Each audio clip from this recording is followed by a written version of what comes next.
Jason was 29 at the time, living in a duplex in Ohio, the kind of place where both units share a wall but have separate entrances. He'd moved in about 6 months earlier and had never met his neighbor. The other unit had always seemed empty. No car in the driveway, no lights on, no noise. His landlord mentioned someone was renting it, paying on time, but Jason had never seen any sign of life. Halloween 2020 was strange for everyone because of the pandemic. Most people weren't doing trick-or-treating, and Jason certainly wasn't planning to hand out candy. He was working from home, and that evening he was on his couch, watching horror movies with the light off, a bowl of popcorn, enjoying the holiday in his own way.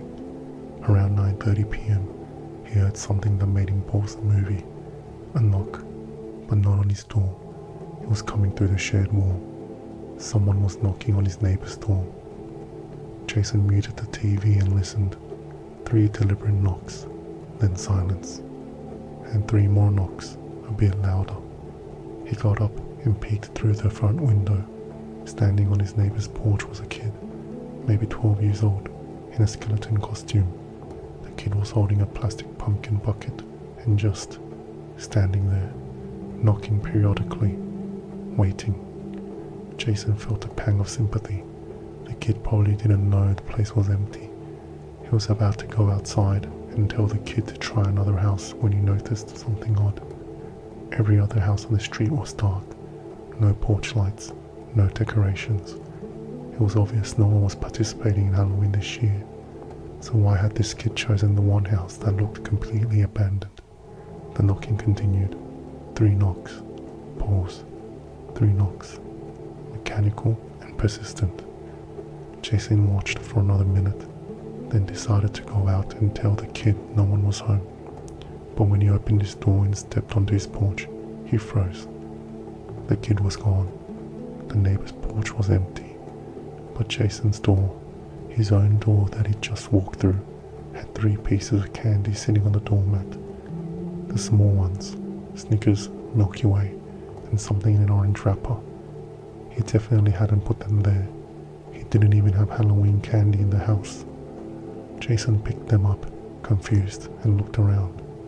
The street was empty, completely silent. No kid, no movement at all. That's when he heard it, from inside his neighbor's unit, through the wall.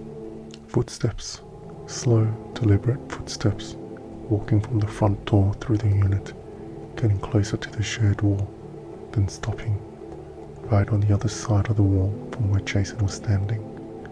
His rational mind tried to make sense of it. Maybe the neighbor had finally moved in. Maybe they'd been inside and hadn't heard the knocking. Maybe they'd put the candy on Jason's porch as a friendly gesture, and he'd somehow missed them. But it was 9:30 at night. He'd be looking right at the porch, and those footsteps, something about them felt wrong. Too slow, too deliberate, like someone measuring their steps. Jason went back inside and tried to shake it off. He locked his door, sat back down and resumed his movie, but he couldn't focus. He kept glancing at the shared wall. About 20 minutes later, he heard the footsteps again, walking through the neighbor's unit, this time going from room to room. Jason's duplex had the same layout, so he could tell exactly where the person was. Living room, kitchen, hallway.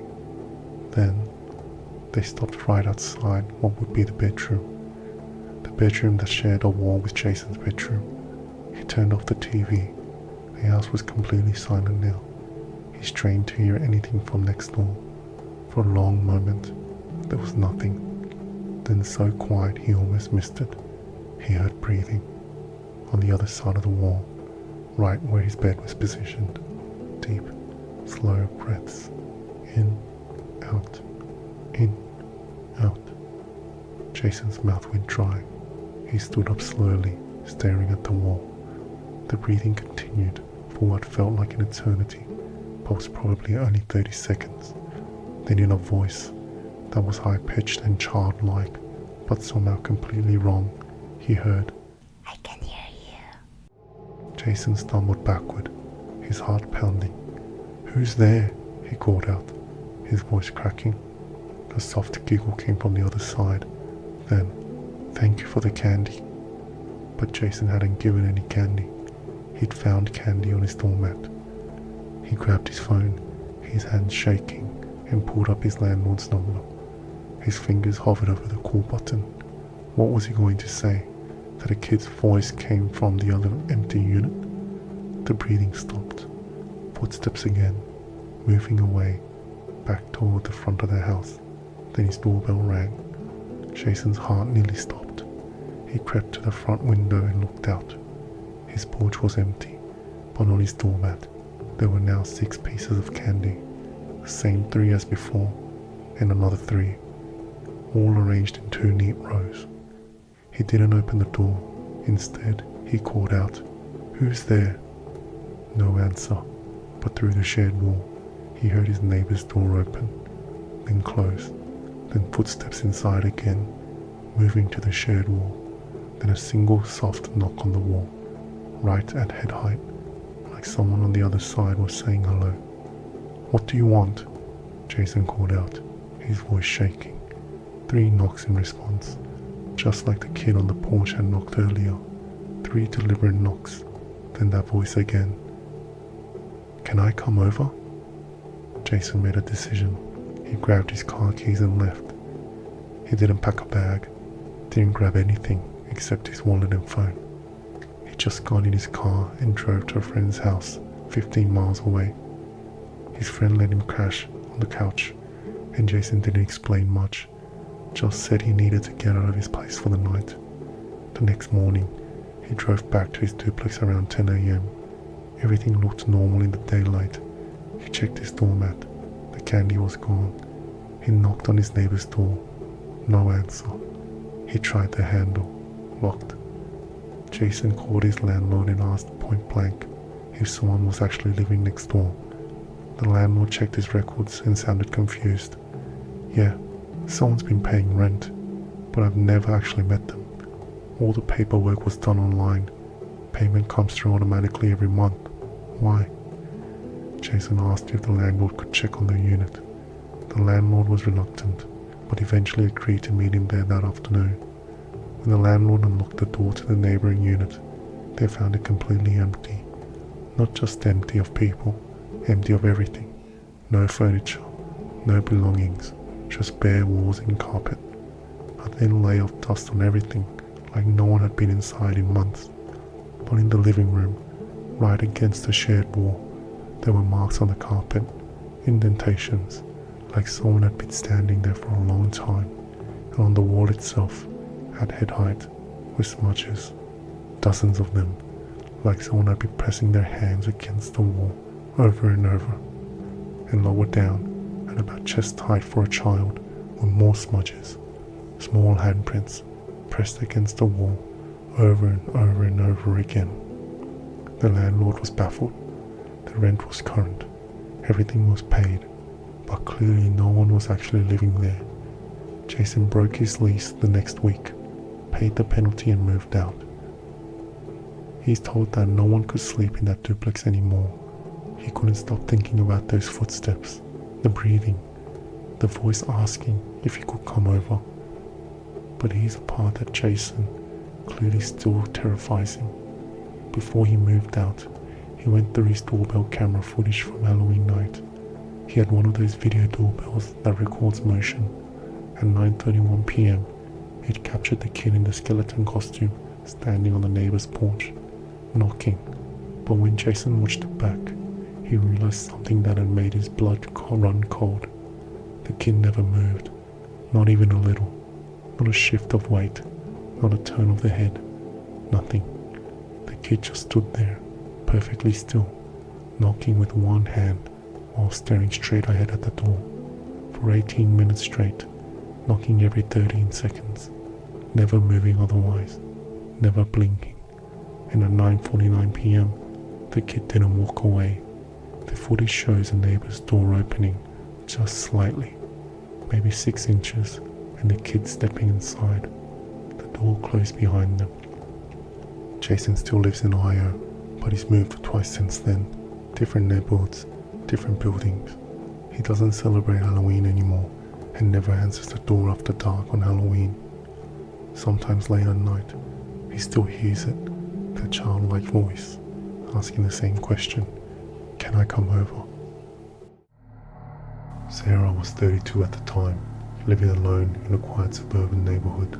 She'd always loved Halloween. Handing out candy to trick-or-treaters was one of the few times she really connected with her community. That year, she went all out. Full-size candy bars, elaborate decorations, the whole 9 yards. She sat on a porch from 6 p.m. onwards, greeting pirates, princesses, and zombies with genuine enthusiasm. By 10:30 p.m., the street had gone quiet. Porch lights up and down the block were clicking off one by one. Sarah was about to call it a night when she heard footsteps on her walkway. A child approached, maybe 9 or 10 years old, dressed in a simple white street ghost costume, the kind you'd see in old cartoons, with 2 holes cut out for eyes, nothing elaborate, almost nostalgic. "Well, hello there," Sarah said warmly. "Cutting it pretty close, aren't we?" "Lucky for you, I've got plenty left." The child didn't respond, just stood there, pillowcase held open. Sarah dropped a handful of full-size bars into the bag.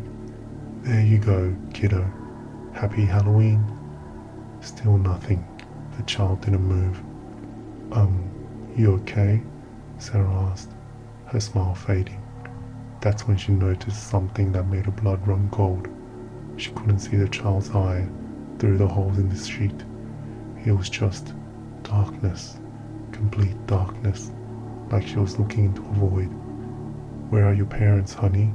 she asked, standing up now, concern creeping into her voice. The child tilted their head slowly, unnaturally, like a marionette being manipulated by an amateur puppeteer. Then in a voice that definitely didn't belong to a child, a voice that sounded like gravel being dragged across concrete, it spoke. They're waiting inside. Sarah felt ice water flood her veins. What? Inside where? The sheet-covered figure raised one arm and pointed, not at the street, not at a nearby house, at Sarah's front door, which stood slightly ajar behind her. I live alone," Sarah stammered. "There's no one."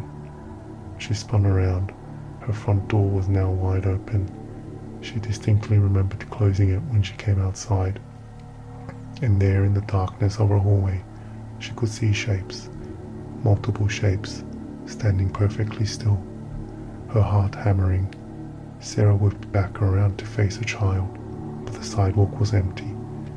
The sheet costume lay crumpled on the ground, but there was nothing inside it, just an empty costume, still holding the shape of a body that was no longer there. That's when she heard it, from inside her house. Footsteps, slow, deliberate footsteps, coming from her living room, then her kitchen, then her bedroom, all at once. Multiple steps of footsteps from different rooms, all moving in perfect synchronization.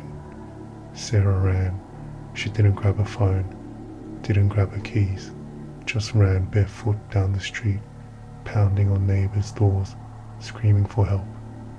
When police arrived 15 minutes later, they found her front door wide open.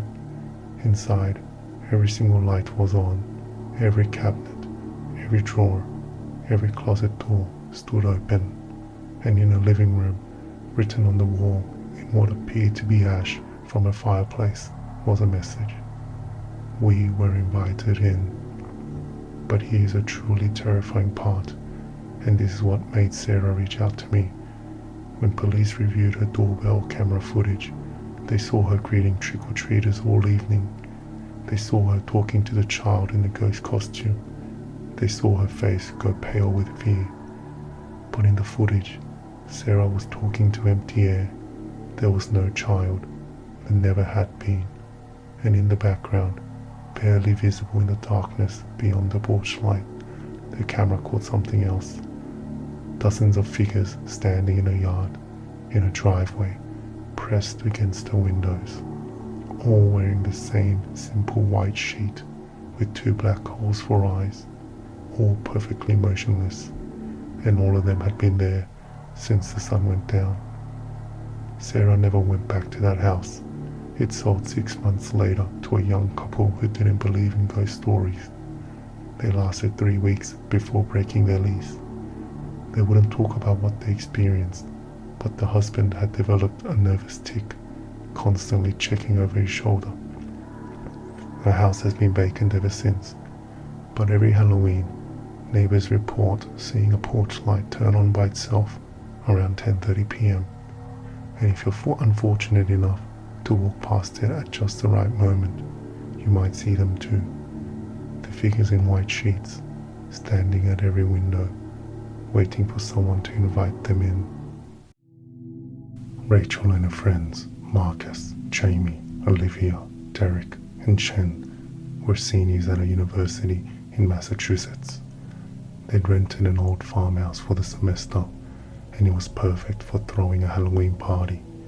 Isolated, creaky, with that authentic New England Gothic vibe, they sent out invitations to about 50 people. Marcus was into photography, so he set up his DSLR camera on a tripod in the living room with a timer to automatically take a photo every 10 minutes throughout the night. He wanted to create a time-lapse of the party for their senior year scrapbook. The party was a massive success. People started arriving around 8 p.m. and by 9 p.m. the place was packed. Music blasting, incredible costumes, everyone having a great time. The 6 friends spent the night laughing, dancing, and making memories. Around 2 a.m. people started heading out. By 3 a.m.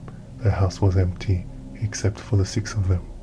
They did a quick cleanup, then crashed for the night, exhausted but happy.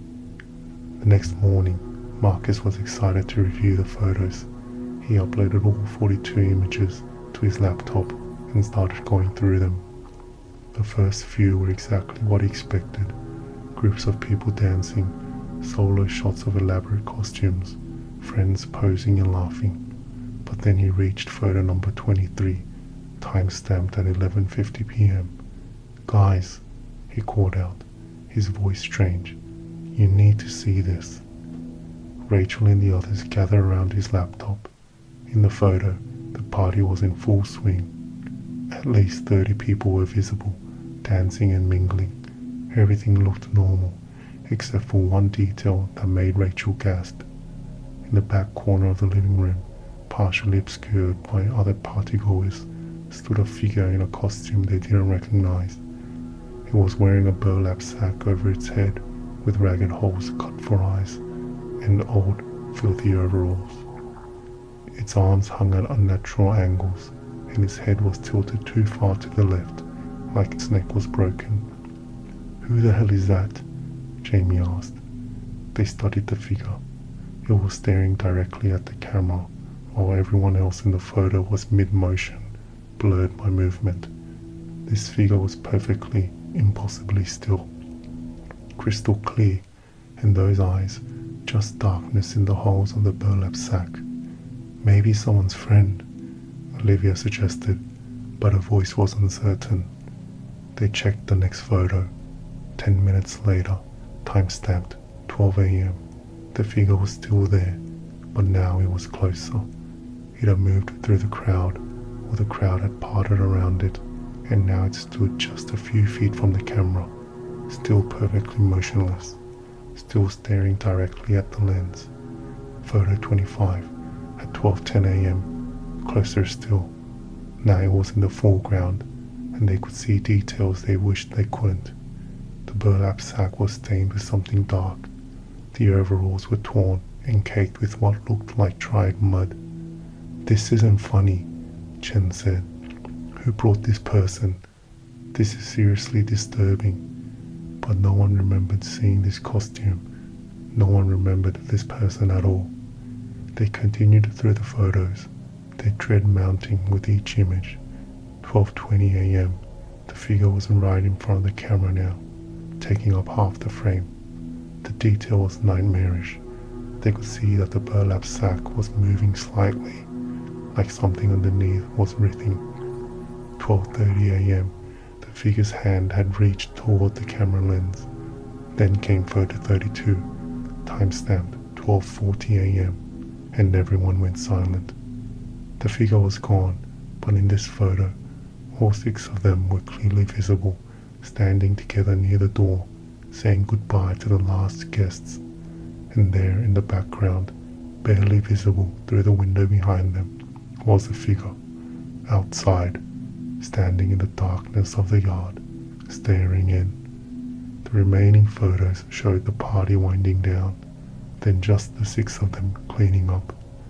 In every single shot, if you looked carefully at the windows, you could see it, always outside, always watching, moving from window to window, circling the house.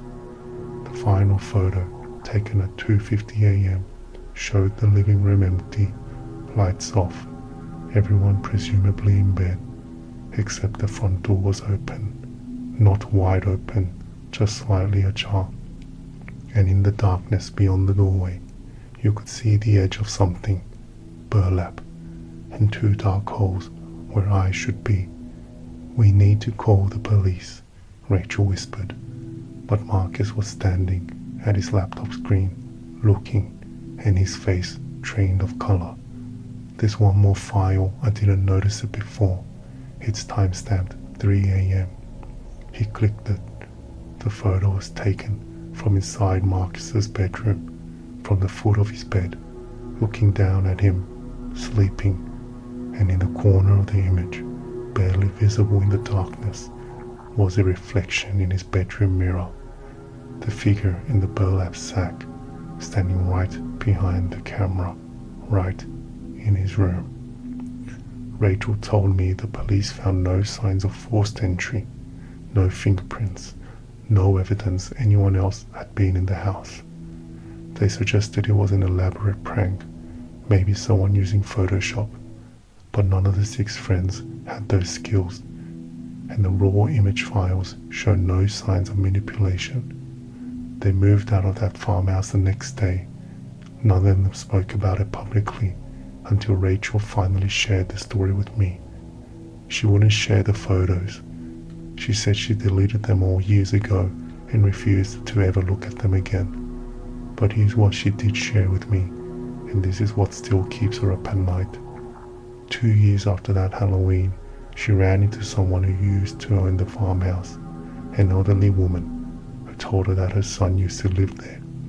Back in the 1970s, he'd had a breakdown on one Halloween night, killed 3 of his friends during a party, then disappeared into the woods behind the property. They found his clothes folded neatly behind a scarecrow in the field, but they never found him. The scarecrow was wearing overalls and a burlap sack with holes cut for eyes.